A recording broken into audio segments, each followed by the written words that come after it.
Hey everybody, Paul Turner here from thediscipleproject.net and paulturnerspeaks.com, and welcome to the 8th and final installment of our video book club, Growing With by Steve Argue and Kara Powell. Glad you could join me. If this is your first time here and you say, wow, I've just discovered this video, is there more? And the answer is yes. So I'm going to put a link right up above here somewhere where you can get to the very first video if you want to go through the whole video. And there is a link to the book in the description below if you wish to purchase the book. So by the end of the video, I want to give you a few keys, literal keys maybe, about some things we can do to help both our adult students and the students in our ministry take greater ownership of their lives. I want to kick off our talk by giving you a quote from the book, which talks about something that both applies to parents and youth workers in this case, and that is the subject of service, and specifically missions trips. Let me share it with you. According to one national survey of 12 to 18-year-olds, 55% of teenagers are serving, contributing more than 1.3 billion hours of service annually. That is almost twice the adult volunteer rate of 29%. That's the good news, but here's the bad news. While learners are serving a lot, it's not clear their service leaves a lasting impression on them. For more than 2 million U.S. teenagers who participate in missions trips every year, 5 out of 6 report that those trips don't leave a long-term mark on their lives. More specifically, the data is unclear about whether service trips cause participants to give more money to help alleviate poverty once they return home. Service trips do not seem to dampen participants' materialistic appetites. While there has been an explosive growth in the number of young people and adults participating in short-term mission trips, that increase has not translated into similarly explosive growth in the number of career missionaries. Now, that being said, I am a huge proponent of missions trips and service projects and all of those things. And I'm wondering in the data there, I think youth pastors specifically, have certain goals, that trips are transformative even in the moment. And I don't know if the youth workers' goal is for some of these data points to happen about, less materialism or greater, giving to poverty situations by students, things like that. I don't know if those are great goals. I'm not saying they're not great goals. I'm just saying I don't know if that's the youth pastor's goal.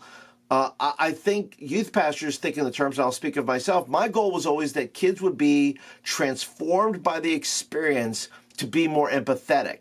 And as a memory, as something that a learner, which is that 13 to 18-year-old range, that the memories and experiences they have, our hope is, as a parent as well, would transfer into their everyday life. But I will say this, that a youth ministry or a family that does not plug regular service opportunities into their lives as a regular, normal part of serving the Lord, I don't know, and I don't think mission trips are meant to be that one thing that is supposed to change everything. I never intended the missions trip to be the end-all experience, that this will be the one transformative moment.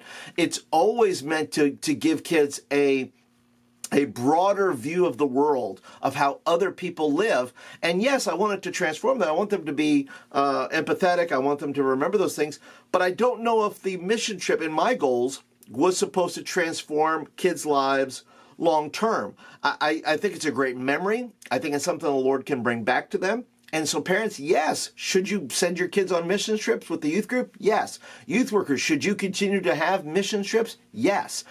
But if mission trips are seen as the end-all, be-all transformative, then I don't think you're going to meet those long-term goals that when a learner goes on a trip, 13, 18 years old, I don't know if that will translate necessarily, that one trip a year translates into transforming them even vocationally into other things. One of the other stats was, you heard there, says that, the greater number of missionaries don't necessarily increase because they go on a mission trip. Now, I've had kids who have gone on mission trips and have gone on to be missionaries or missionary associates or something in that type of field. Once again, I think that's also in the minority. I don't think every kid that goes on a mission trip is supposed to be a missionary in that sense, in the vocational sense. But I think everybody's a missionary no matter where they go. They're a minister no matter wherever they go. So in that regard, I think we have to get busy as students, as a youth ministry, and as a family, plugging in our kids into normal service activities that we as a family serve. That's what we do.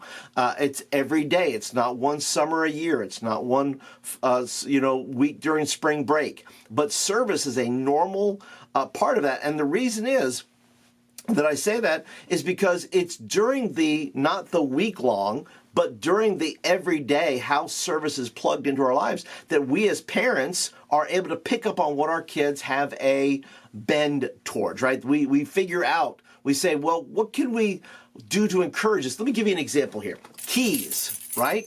Keys. Handing keys.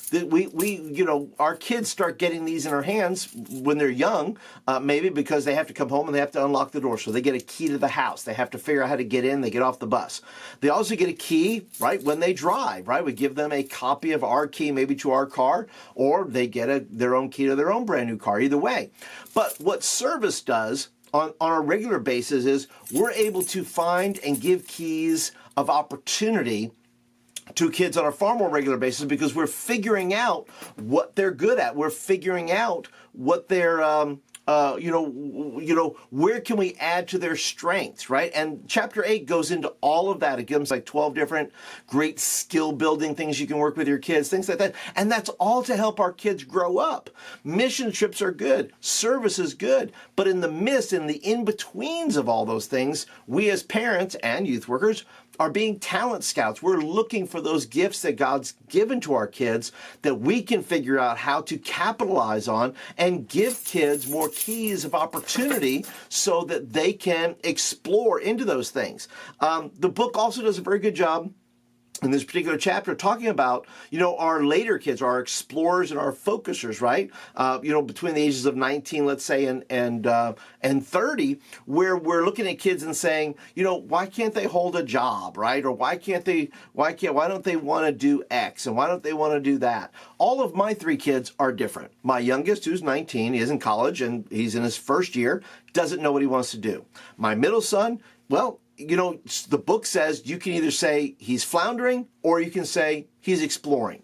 And I think my middle son, he's exploring. I think I've had to change my mind on that, change my focus. Like, oh, why can't? Listen, he's exploring. God's not done with him yet. He's still figuring those things out. But what I hope is he'll remember some of those. All of my kids will remember the service projects, the missions trips, and all those things that will add to that process of them thinking back and saying, wow, I really enjoyed doing that. Why don't I do more of that? My oldest has gone on mission trips with me and now she's in social work.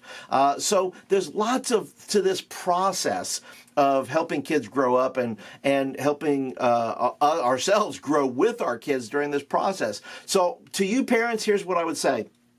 Don't beat yourself up if your kids haven't figured it out yet, okay?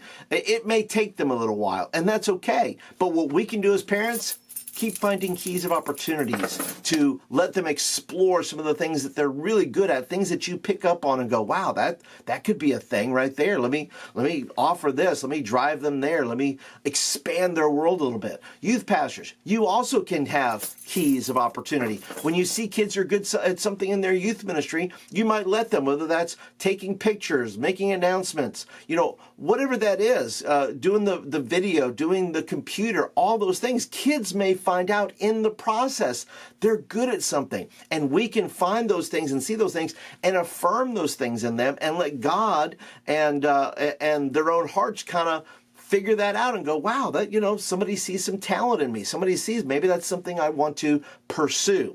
But chapter 8 continues to go into all that. And I want to encourage you, pick up the book.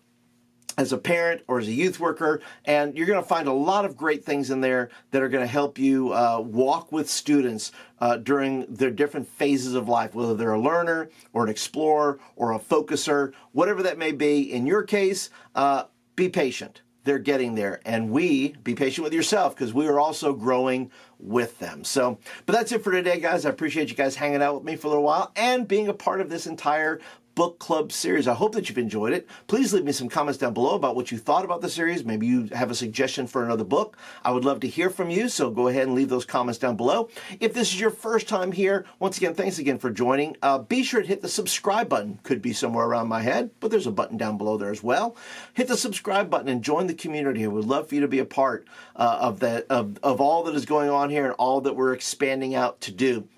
If you're a regular, as always, your comments are invaluable. Over in the community section, feel free I leave little pictures there, videos, things like that. Check it out. Leave your comments there as well. And one last thing, go ahead and hit the thumbs up button. That's when you like the video and you want more of them. So that's it for today, guys. Appreciate you guys being a part of the series. And we'll see you guys in the next video. We'll talk to you guys later.